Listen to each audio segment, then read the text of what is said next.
apik lan apik sing penting padha sugreng padha rerukunan gayo kabejan iki nek Tayuban iki senengane julungku lanang lagu iki yo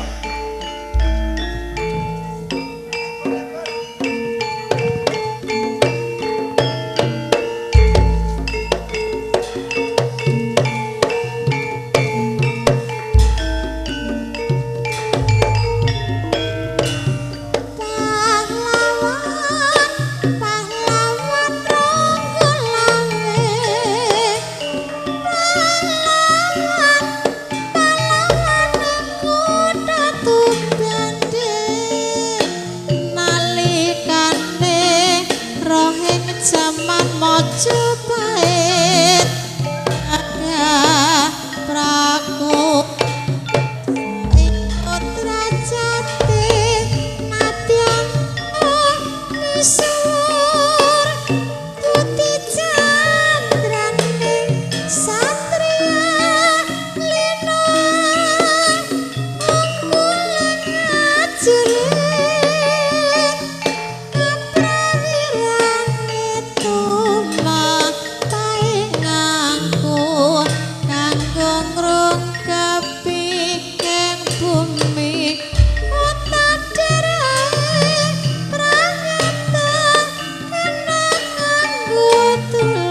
tak guyub ya Bur ya.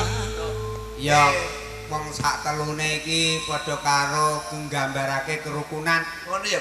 Wong sak omah isine telu ya wajib rukun. Ngono ya. Kowe sing luwih dene tuwa, aku nomor loro, subur sing nomor telu. Al insanu makhlukul kotok wanisia. Sing artine Manusa urip kedunungan luput kleru wis jamak lumrahe. heeh. Bur, nek luput kudu di Sepura. Ya, nek kleru kudu dibenerno. Iya pancene padha saling mengingatkan siji lan sijine. Kae ngerati darane kae. Kok ketebang-ketebang potongane ya kesusu gugup.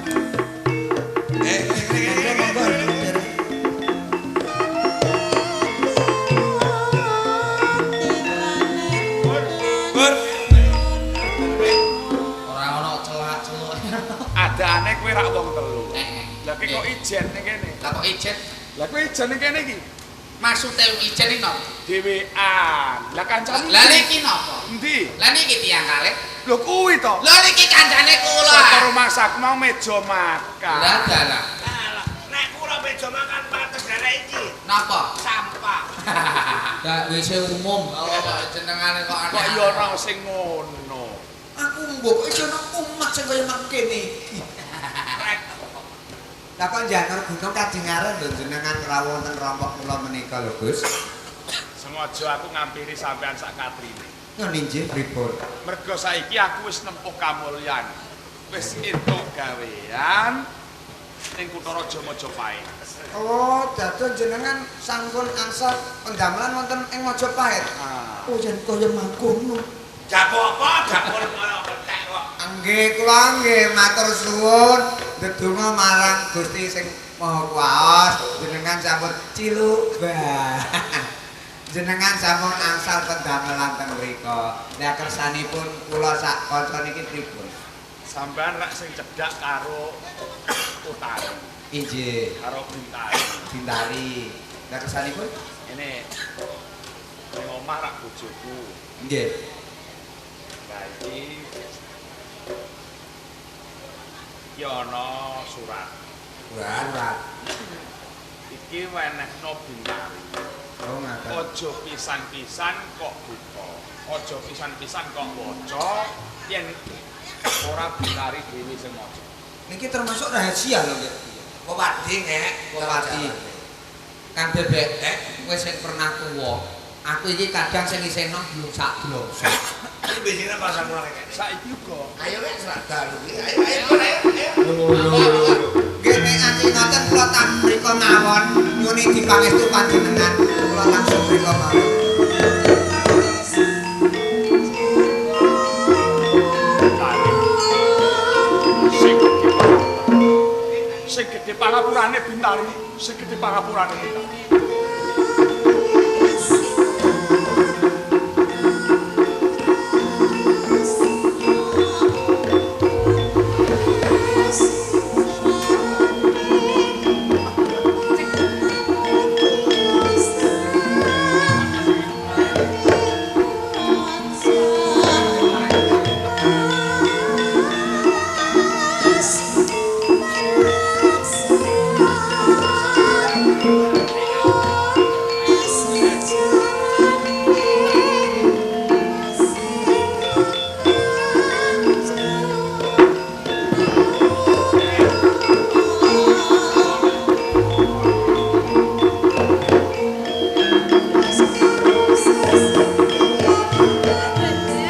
Kula darane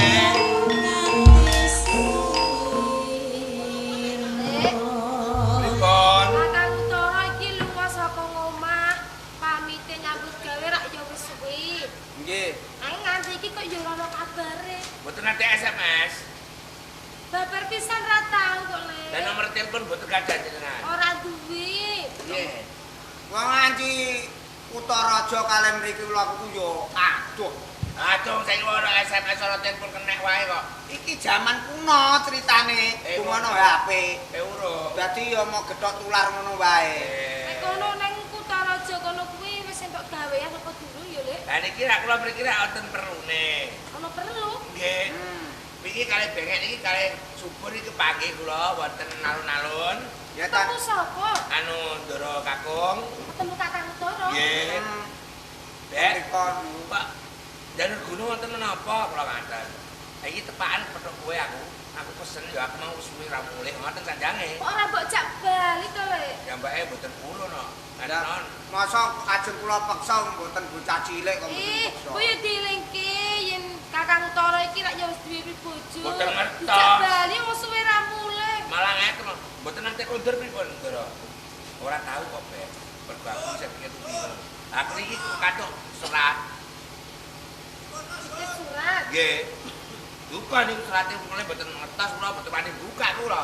Wong niku lah nggih wonten pesene kok, mboten angsal pripun-pripun kula. Ngatuk piye-piye? Mboten kathok dibuka. Blas pokok kula nggih mboten nginguk, mboten ngiceng, pojoke ora reti aku iki. Blas. Belas ketepas, ana nek tolong saksi ora reti rupane aku iki. Bacake to, Lek. Mboten wah niku rahasia mboten wonten kula. Iki ra apa-apa suaramu sing apik. Mboten kula pun niku jenengan mawon sing maca kersane ngertos piyambak. Wis ora pengin weruh. Nggih. Aku iki sing maca. Nggih ah. Tulisane ketok Arab. Wis tak wacane ya, Lek. Oh, waca. Kanggo bocah ayu bintang kados nampi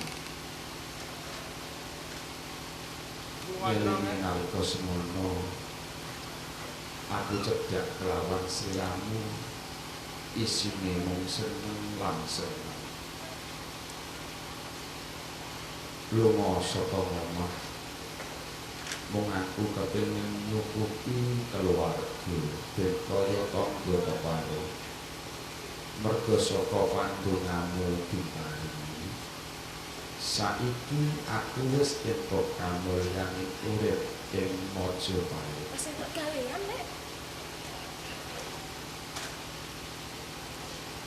karepen atiku kepengin bali ana ing omah nanging segede panapurane merga kahanan sing ora nentokake ditani yen pancen ana wong lanang sing ngarepake kowe lakonana ya ditani sapa aku Utara Kakang Utara.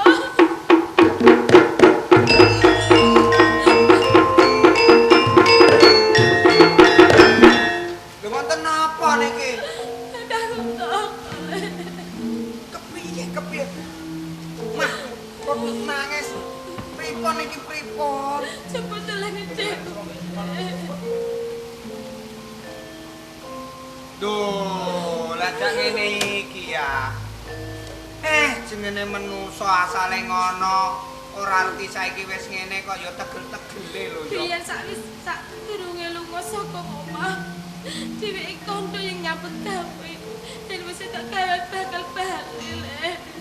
Iya, mangke ndenganane ya ngono nek kok Nanging nyatane Kakang Utara mlenjani janji. tegel ya. Wah. Layang. Ana wayang ning ndi? Wong iki kok wis anji wis don. Layang, Mbah. Iko layang.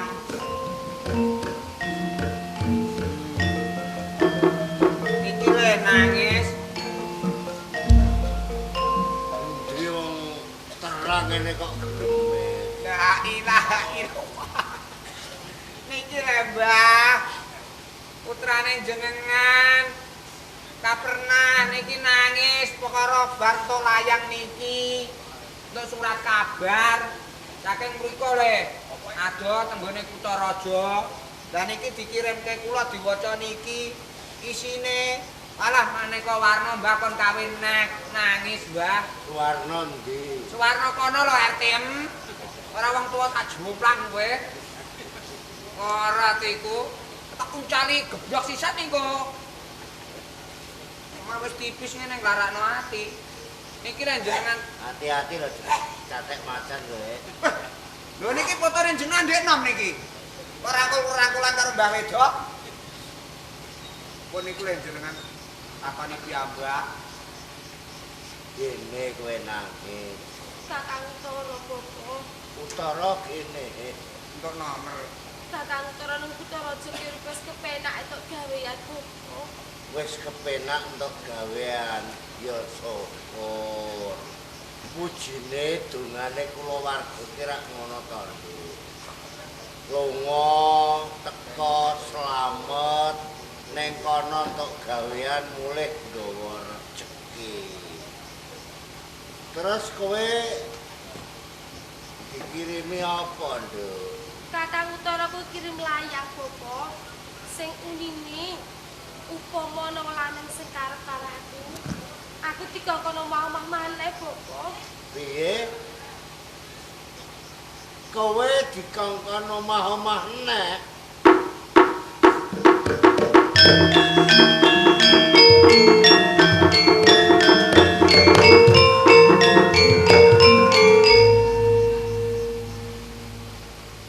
Bojomu ki mentala ngono karo kowe.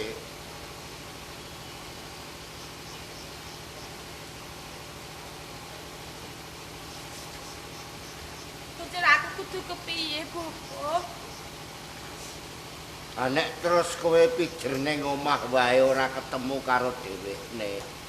Ki wis kaya dene ngangen-angene iki wis ora ana bali ngayani kowe tresnane kowe maneh. Nduk, ki ana cara ngrekoso sithik kira-kira kowe gelem nista tembunge wong nanging tuhane engko bakal utama kowe. Kanggo cara napa Bopo? Nyandango kaya dening wong lanang. Dadi sandangane wong wadon sing kaya kowe iki kok buang, kowe nyandango kaya bocah lanang. Nusula ing Majapahit ning kanthi laku sandi. Oh, ngaten. Perkara jeneng nek ditakoni wong sesa-sesa lem ngaku. Sak senengmu lemu ngaku sapa? Nganggo jeneng Paina, Paijan, Darma apa sapa wis aku bareng karo kowe. Mengko aku tak ndonga jroning kowe lunga pinaringan slamet kawilujengan bagas kewarasan. Dia yang ngaten kula nyuwun pamit sih Bopo. Oh iya.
Jale iki menungso kok berik.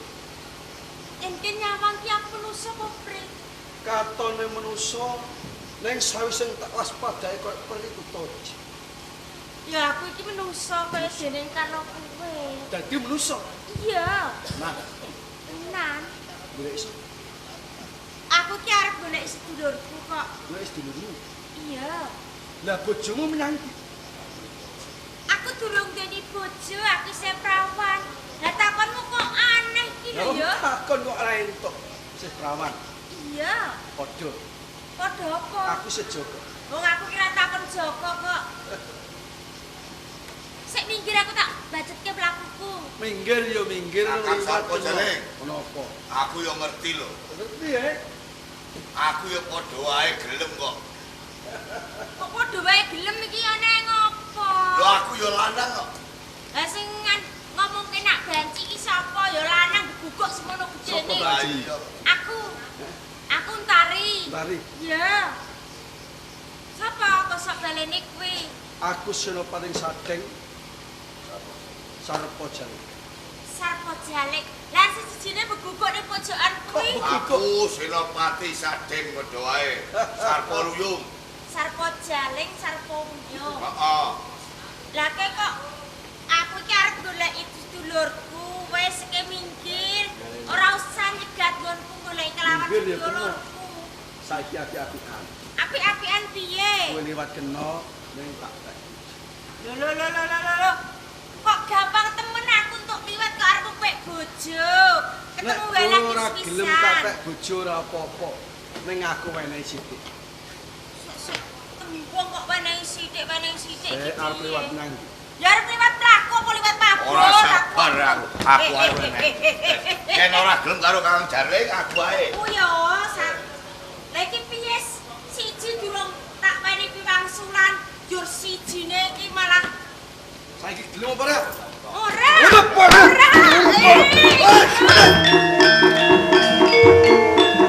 Sarpo jalan wis sarpo. Yo kene ke muto-muto kelawan bocah wadon. Ngono sak pangen. Napa lepat menawi kula muto-muto bocah wadon? Ya dene ora. Ari kala semono kowe tak utus supaya merangi wong-wong Mojopahit. Ning ke ora ono bali. Barang saiki aku ngerti alam tumindak musak loron bareng Prawoso lan Cawate. Pakais peperangan kula kewakaken menawi kula tasih gesang dados senopati. Urip kula mung rekoso isine perang lan perang. Arepmu kula seneng kalih utari. Aja nganti mbok patutake. Menawi kula mbacut Yen kaya ngono kowe wis wani batal marang pangandika. ngoten pemawat sadungan kula. Badhe kula singkiraken Bapak. Parah. Wah,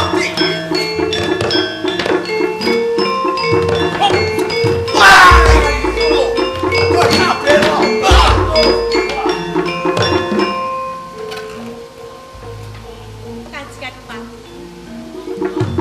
Kula lagi bukan modele jenengan. Redene pawungan kalih badhe tresnan dumateng kula. Tundhone panjenengan saged mejahi. sejatine sapa? Kula utari. Utari. Nggih, lah panjenengan kok sinten? Aku Bupati Sadeng. Adipati Sadeng. Lah naminipun sinten? Mula saka Utari. Kowe takon jenengku barang.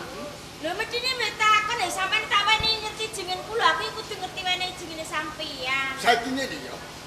Nek pancen kowe wis tak tulungi, banjur kepiye rasane atimu? Lah kula wis kandha nak matur nuwun karo sampeyan ngono kok. Semono go. Aku Lembu Gilang. Wis gelem mitulungi kawan sliramu, kowe upama tak kanthi bali kabupaten. Sadeng kepiye? Kanjeng Adipati. Ya. Panjenengan badhe ngejak dalu kula wonten Kadipaten Sadeng. Gampil. Yen panjenengan iku saged ketemuke kalian sedulur kula aku saged. Supaya aku goleki kawan sedulur. Nggih. Ya, ora susah kuwatir. Mengko bakal ndak rewang-rewangi goleki kawan Ora nek sedulur. monggo.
wis ngono kuwi apa perkarane kowe nganti oncat saka Nanti aku arep digolo juran kae. Amarga aku kapedotan kakeso karo Kakang Untung. Ha kula kuwi rikala semono kowe ora wis tak kandhani. Ya kaya ngene iki lho ntetekan. Tamangka aku dikik kowe ora wis nembung tresna karo kowe nampel karo aku, kowe seneng karo engko. Lah entek-entekane ya kaya ngene kuwi. Saiki ana ide ora nganti arek cecak kaya ngono. Kakang Utara dina iki ana dadi senopati nang Majapahit. Dadi senopati ing Majapahit. Lah saiki nek wis ana ing Majapahit tamangka wong ing Majapahit kuwi luwih ayu tinimbang kowe. Urung tan urunga Kakang Untara mesti wis dibojo ning Kraton Majapahit. Saiki kaya ngene wae. Mari rene rikala semono aku wis nuwake rasa katresan karo kowe. Upama kowe iki tak pek bojo piye? Aku arep kepek bojo. Wis ngene wae yo, perkara bojo dirempuk mengko-mengko wae. Tak dirembuk mengko karepmu. Uga aku durung bisa nampa katresnanmu. Sing baku, dina iki aku kepengin ketemu senopati saka Majapahit. Ngono sing karepake. Nek pancen kaya ngono tak sabi. Ayo, tak derekke. Nek pancen kaya ngono.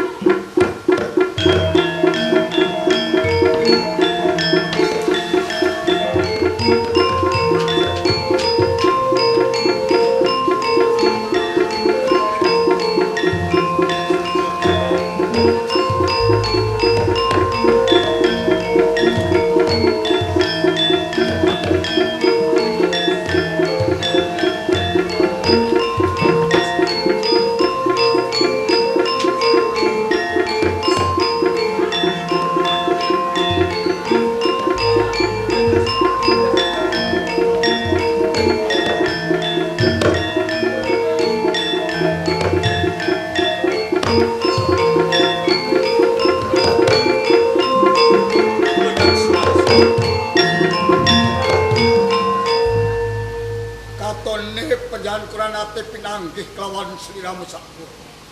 Banjur sapa sejatine iki? Kula Buddha Mertani.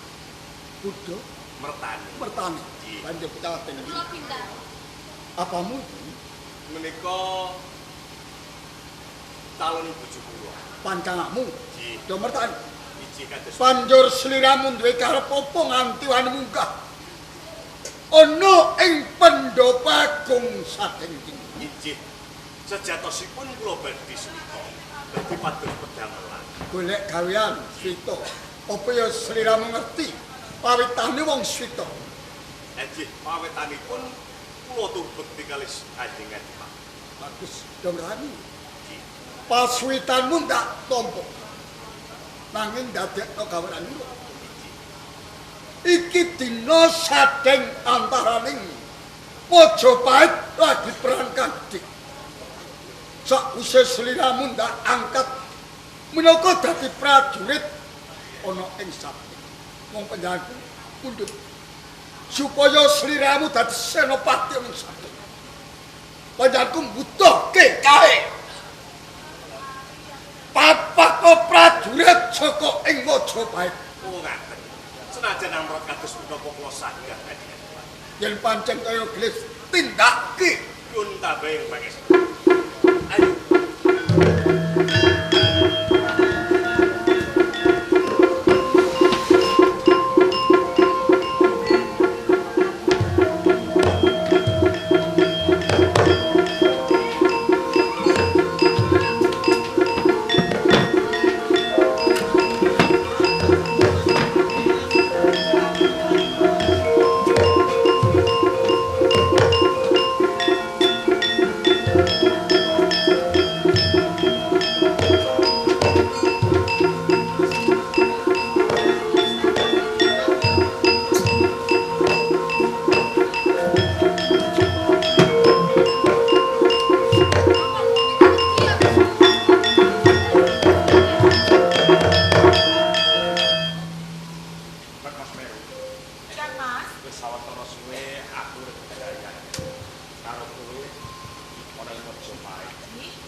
sing tak karepe ora kaya Pipul. urip bebrayan wong loro aku karo kowe wae cukup. Aku ora kepengin dadi pengayuh maneh Majapahit. Kula pitados. Neng menika kersanipun Kang Mas Prabu kan Mas. Senopati Majapahit. Metuwa, iki adepon aku Senopati saka Sadek. Ih, kurang ajar aku wis. Semeru. Semeru.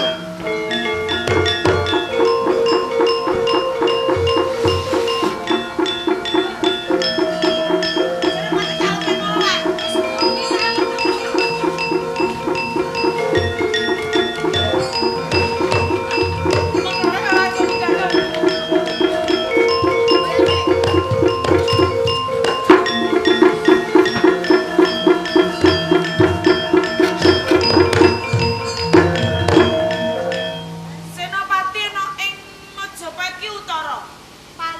Sapa kowe? Aku Semeru. Semeru. Sapa kowe? Aku Bintari. Bocah saka ngendi? Saka Sadek. Oh, kowe ta sing nantang mau. Beto Semeru, sumingkir saka papat kene. Sing tak jaluk ki aku kepengin ketemu Senopati Majapahit sing jenenge Utara. Dudu kowe. Utara rono sing ana Semeru. Ya gini tak adepi kelawan aku. Mergo utara kuwi bojoku. Bojomu? Aku ora butuhake kelawan kowe, sing tak butuhake Utara. Lho, nek ngono ki wedi karo aku. Lha apa tak bukti? Lho nyatane ki mau ketemu karo aku. Ora iso ketemu utara. Iso ketemu utara nek wis wani karo aku wis mateni karo aku. Apa maksa aku di kelawan kowe? Wis to. Ora usah diisi. Lho ngapain apa? Anu tak kajian joyo Ora jadi. Ora apa-apa. Oh, mati sapa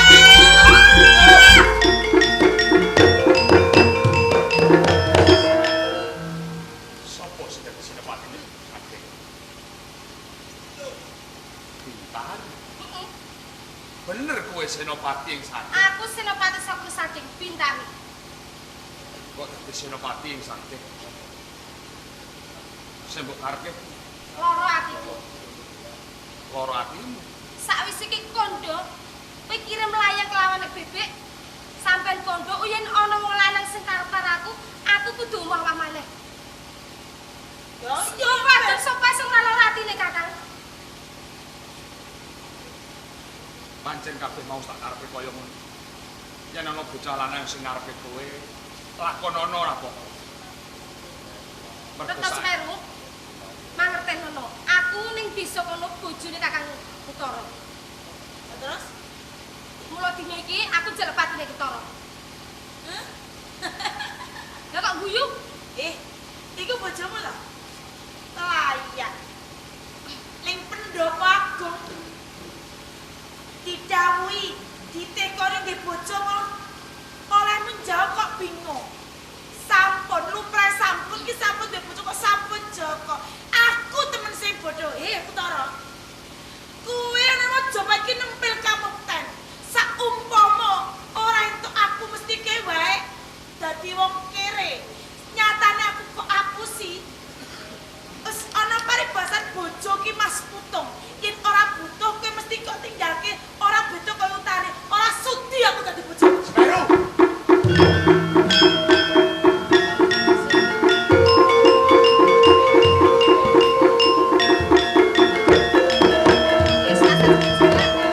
Bintari, bocah kok ayune ngene. Kakang Utara. Wis ngene, aku ora butuhke derajat pangkat, ora butuhke bondo donya, sing tak butuhke bocah ayu kaya kowe ya Kakang Bintari. Utara ora sah rayu. Retno Semeru wae karo sampeyan wis ra gelem semono ke aku ora sudi karo sampeyan. Bintari. Wah. Nasib ora kapiran, ora kapirun. Ora sapi ora nuntun. Wah, cilaka iki. Bintari ora gelem karo aku. Semeru semono uga ninggalke karo aku. Ndak golek rondong-ronggo tah piye, Cak. Ya wis apa-apa tak tutke ning ndi parepe.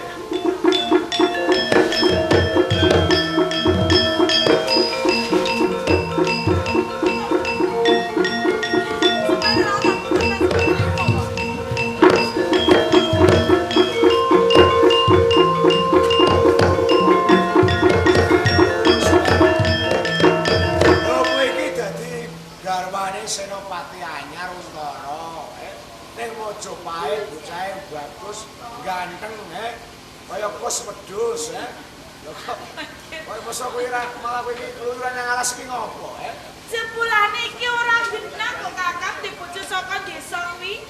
Ora genah piye? Ini lho, yen tak pikir arti ora pantes aku di bojo saka desa. Wong aku niki omong karo kowe sak panggung ora raimu. Apa? Kuwi kok. Ana kiki nakal pit biyen kula kaya Kakang. Kiki nakal.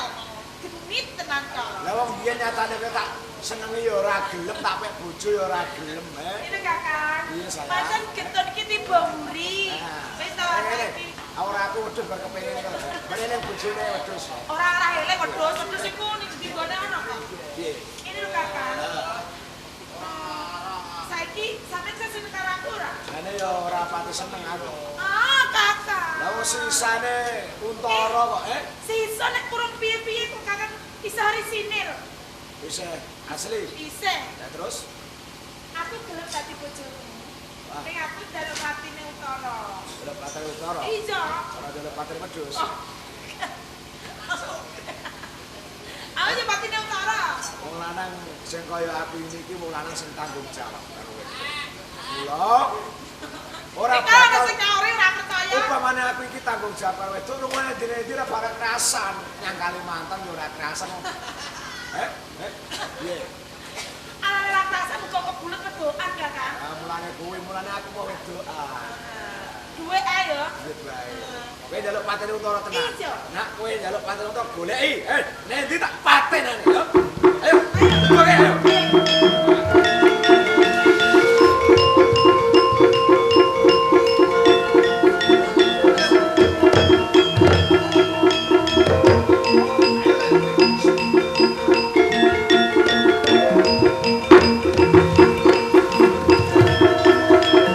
Bintari, apa yang wis kelakon? Kakang kudu petani. Kaya kepiye? Ngene yuk, dia sampai tak nembung tresno karo aku. Ya, pancen bener. Wis tak pikir intine iki aku gelem napa katresnanmu. Gelem tenan. Nanging Nanging kepiye? aku njaluk patine utara. Kowe gelem tak pek bojo, nanging njaluk patine Untara. Tak saguhi. Terus aku iki kan.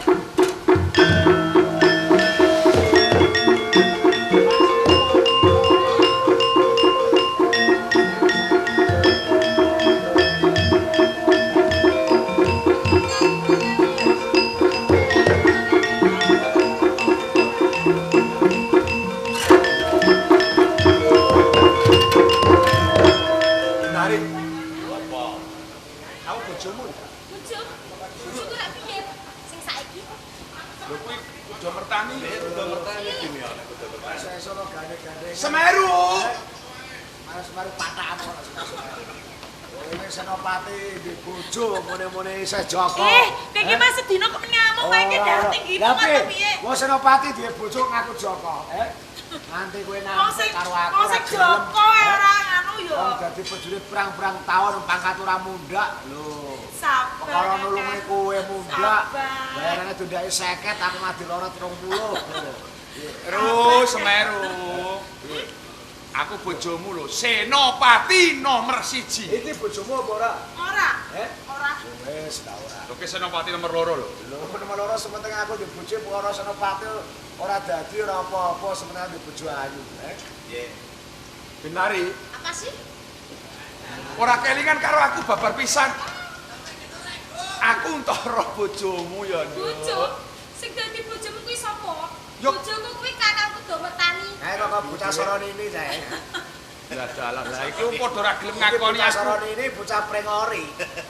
Kowe wedhus kecape. Nek golek karo padung sing karang ora golek maneh. Ora bakal kerasan wis kok, Malah gelem apa? Piye, Untara? Iki ndak ngepasno lakone wedhus lho, Cak. Piye? Untara, Apa kudu mertani? Bintari njaluk begono. Apa? Gelem tak pek bojo sing sejati nanging njaluk pati. Ngono. Ya ora apa-apa. Tak lakoni. Ya aku padha wae to. Apa? Retno Semeru iki gelem tak pek bojo ning aku njaluk pati. Apa? Delok mati. Mati kok mbok jaluk. Lah kare kuwi Wis gelem. mek dhewe, mek dhewe, mek Wis dhewe. semua mek dhewe aku. Dadi pekno. Piye? Kowe ngudarani penjaluke Bintari ya. kowe uga njaluk penjaluke Semeru. Ora apa-apa. Ngono. Kena. Waton Gusti. Kurang ajar.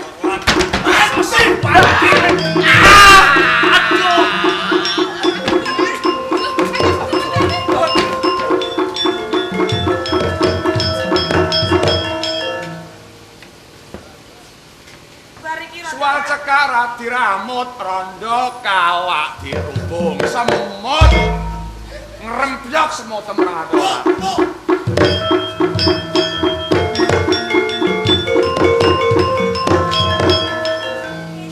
Oh iki Bupati Sadeng. Aku Bupati Sadeng. Aku ora trimo.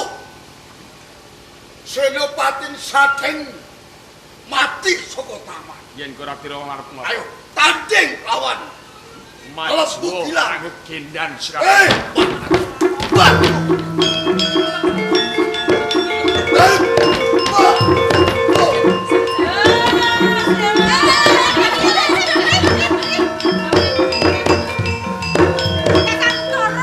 Wis tak patenane. Kakak, sabar. Apa sebab karepno piye? Kuwi musuh. Sing ngomong nak musuh ki sapa? Aku.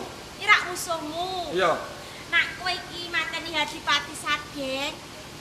Engko cilaka, Kakak. Cilakane manggon ngendi mergo kuwi klebu musuh yen ora disirnake gawe kisruh ana ing Majapahit. Lah mengko Hadipati Sadeng namok pateni aku ora dadi rondo. Temu pirang perkara. Iku calon bojoku kok, Kakak. Calon bojoku. Sing kok senenge brengose. Ora mung brengose, rambute sing gondingan. Ora ada gondingan kok, priwor. Utari, Piye to, Kakak? bener calon bojo. Ora. Pancen bener. Utari, sejatine sapa? Iki sedulurku. Iki sedulurmu. Heeh, sing tak Sing goleki. kok semono kowe supaya aku bantu sabiyantu kawan kuwi kowe. Iya, tak kon golek sedulurku ya iki ketemu. Apa? Ya jono ya Yen dulur. kaya ngono calon KIP. Ya jono Saiki iki piye? sedulurku. Bintari lan Semeru. Kowe piye? Lho piye wong wis kadung? Lho, iki apamu to, Kakak? IP-mu, IP-mu. Sik, Timbang nganggur. Lah IP-ku kok loro? Kakang. Ora IP ku kelakuane iku rusak tekanane. Tenane. Lha yo ngeri-ngeri jebak kaya ngene iku. Kakak utara iki wong lugu kok wong ngono dalan. Dalan. Tau menggok-menggok boyen kepepet. Lho, nek ana kepepete yo emplo aku dhewe ora ngerti. Ini kok anak kuwi Wis, dingone wis, kepepet wis. terus. Aku kok ameh klenger wong telu kok so ketang ketumplek kebul. Apa kelenger aku. Ngene wae. Sapa Kowe sedulurmu piye? jenenge? Film tak wayo. Ya wis aku gelem diwayo. Iki bakal tak Gelem ta ora kok meneng. jauhke kelawan adikku. Yen kaya ngono sliramu nyarujuki. Wong iri kok tarik kok kowe kok ngopeni iku. Pokoke gelem. Aku durung. Gelem. Ayo urung kok Ini ya ana wong Bupati akeh. Sadeng, Utari, Piye to, Kakak? Bintari lan Semeru. Iki ana kahanan kanggo awake dhewe seniman. Seniman keluarga seniman iki ana sing dipundhut marang ngersane Gusti Allah. Banjur sapa? Panjenengane Bapak Sudir. Innalillahi wa inna ilaihi rajiun. Muga-muga sowane ana ngersane Gusti Allah ditampa amal ibadah ning donya. Amin. Bareng-bareng padha ndongake. Kula kuwi aku njaluk kanthi banget kanca-kanca seniman bareng-bareng Al-Fatihah. A'udzubillahi minasyaitonir rajim. Bismillahirrahmanirrahim. Alhamdulillahirabbil alamin arrahmanir rahim maliki yaumiddin. Iyyaka na'budu wa iyyaka nasta'in. Ihdinas siratal mustaqim. Shiratal ladzina an'amta 'alaihim. Cukup semene lelakon ing bengi iki. Muga-muga lakon sing ala dipendhem ana bumi pangapura diwen tuwuh ngrembaka kabecikan. Monggo sami gembul Bujanandra.